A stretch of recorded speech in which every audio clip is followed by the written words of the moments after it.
Walker Buehler undergoes a second Tommy John surgery and might not just miss the rest of this year, but next. The Chargers' prized free agent signee has surgery. Surprise. And thousands of Lakers bloggers now learn they were full of crap about Kyrie Irving. Good morning. I'm James. This is your daily dose of sports and snark for the greatest sports city in the world, Los Angeles. This is faithful Angelenos. It's April 24th, 2023. The sun is coming up over the Inland Empire. And I want to talk some LA sports. If you like the content we've been putting out over LA sports for the last few months, clickety-clack the like button. Clickety-clack the subscribe button. There's a notifications bell. Hit that. It'll let you know when we drop new videos. Sharing is caring. Let people know we exist. And by all means, comments. I'm not perfect, I get it. Now, before we look at the news and notes, let's take a quick look at the scoreboard. Trace Thompson goes 2 for 3, scores 3 times, 4 RBIs, a 3-run homer, Dodgers 10, Milwaukee 1. Dodgers now have an 18.5 game lead in the NL West. Meanwhile, today, the Dodgers are playing Milwaukee again. Andrew Heaney is 1-1 versus Adrian Hauser, 4-8. And Greg Vanney returns to the place he used to coach, the Galaxy, are up in Toronto. That match will take place at 4:30. The Galaxy, according to an analytics group, have a 66% chance of making the playoffs. Walker Buehler. Around the time the Dodgers drafted him, the guy already had Tommy John surgery. This was back in 2015. And of course, they didn't know necessarily why his elbow was giving him problems again back in June. He hasn't pitched at a game since then. Well, now they know. He underwent ulnar collateral ligament reconstruction, i.e. Tommy John surgery, for the second time. While they were there, they also replaced a flexor tendon. You might recall they even were doing MRIs on the guy's elbow, and they couldn't figure out precisely what was going on. It was basically a real mess down there. This is a problem, and it's not just a problem for the Dodgers, you see. It usually takes about 14 to 16 months to recover and rehabilitate your arm after Tommy John surgery. You might recall Dodgers pitcher Dustin May. He just had his first start in the majors since he had Tommy John surgery in May of 2021. 14 to 16 months, you do the math. It's highly unlikely he's pitching next year. So his 2023 is in jeopardy. So this actually makes it even more of a problem for Walker Buehler than it does for the Dodgers. Oh, sure, it's a problem for the Dodgers. They thought this guy was going to be a Cy Young Award candidate this year, right? He was the heir apparent to Clayton Kershaw, and you would want a horse like that in the playoffs while you're trying to go after a world title. But if you're Walker Buehler, when you come back, it's 2024 probably. That's your contract year. How many millions of dollars did this poor fellow just lose, right? A relief pitcher who pitches in the Dodger system, he also went through multiple Tommy John surgeries. He described it as yet, quote, climbing another mountaintop, unquote. Which, I don't know about you, I'm not a mountain climber. I don't want to climb multiple mountains like that.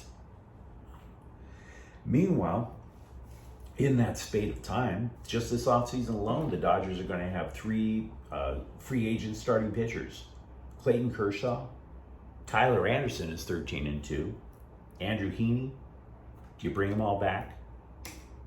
Meanwhile, let's assume you only bring back Kershaw. At the end of 2024, you have four men in the rotation of Kershaw, Julio Urias, Dustin May. You're probably keeping Tony Gonsolin now. The guy's lights out. What about Walker Buehler? What about the minor leagues of the Dodgers? Does somebody fill in that 5th spot? Or wouldn't you say that's a question? Do you really want to scratch out this giant check for an injury-prone pitcher? It's a major question. Would you let Walker Buehler go after 2024? Injury prone, yes. But he was once Clayton Kershaw's heir apparent. Meanwhile, last night, Gavin Lux was not in the Dodgers lineup. There was a neck issue. It's unlikely he goes on the IL. You remember we were talking about the Chargers yesterday, and I mentioned in passing that J.C. Jackson, the elite cover corner that they signed from New England, that he was injured, kinda, maybe, somewhere. Brandon Staley wouldn't tell us where. Yeah, now we know. It's ankle surgery. Could be out as few as 2 weeks, highly unlikely. It's probably going to be more likely a month. Now, if it is a month, he's going to miss the opener against the Raiders. Gee, wouldn't that help out Derek Carr and Devontae Adams? And then, of course, they miss a game against Kansas City. Patrick Mahomes? Yeah, I've heard of him. He's pretty good. This is actually a problem for the Chargers getting out of the gate. Now, look, you got Michael Davis. He's allegedly the next man up. He's been a starter for the team since 2018. But if you take Michael Davis, you pair him with Asante Samuel, and you have Bryce Callahan in the slot, that defensive backfield is pretty much a mirror image of the one that they had last year. And we all know how effective the Chargers defense was last year. So that's a bit of an ish. However, the return of inside linebacker Kenneth Murray now gives the Chargers defensive options in the front seven. They can now take, say, Kyle Van Noy and move him around, inside, outside. Joey Bosa or Khalil Mack, maybe they need some rest. You put Kyle Van Noy to the outside because he's extremely useful. You don't lose a whole hell of a lot. Finally, with the Chargers, Trey Pipkins took all of the first team snaps at right tackle again. So I'm going to call this one. He's their starting right tackle. If I'm wrong, don't sue me. Let's go through Rob Pelinka's series of unfortunate events over with the Lakers. You remember how many months we were hearing all that crap about Kyrie Irving? And I was telling you, don't buy into it a whole hell of a lot. It's highly unlikely. Well, it all blew up yesterday. Yeah, Kevin Durant tells the Nets that he's going to play for them and he's going to be a happy camper. No, you don't have to trade him.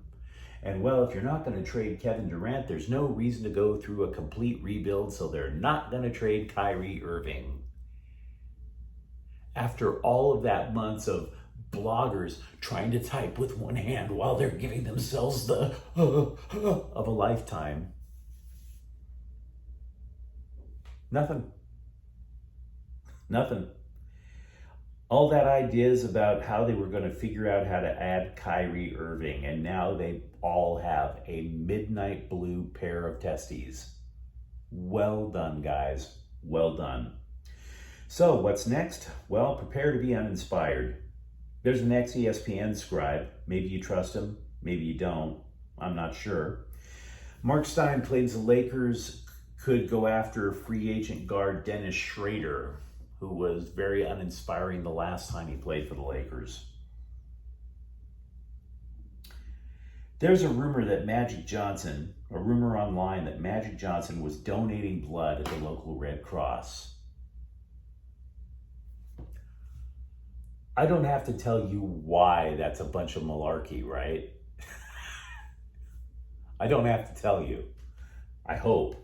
I mean, he goes on Twitter yesterday and says, look, obviously I didn't do it, and I really am going to have to believe him. See, in healthcare, there's something called HIPAA, and it's about patient privacy, how it has to be protected pretty much at all costs. I think HIPAA goes out the window if you see Magic Johnson walking into a blood donation facility. Okay? I'd like to do an impression of every phlebotomist in the free world from sea to shining sea, just in case Magic Johnson shows up. Yes, sir. Good to see you. Yeah, go ahead. Take a seat. Yeah. Extend your arm. Yeah, how are you? Yeah, really? Yeah. All right. Yeah, make a fist for me. Make a fist. Yeah. Okay. We want to thank you for doing your civic duty. You know, you're going to help out a lot of people with your blood. Wait. Why are you wearing purple and gold? Wait, what's that number? Holy crap, you're Magic Johnson! Ah!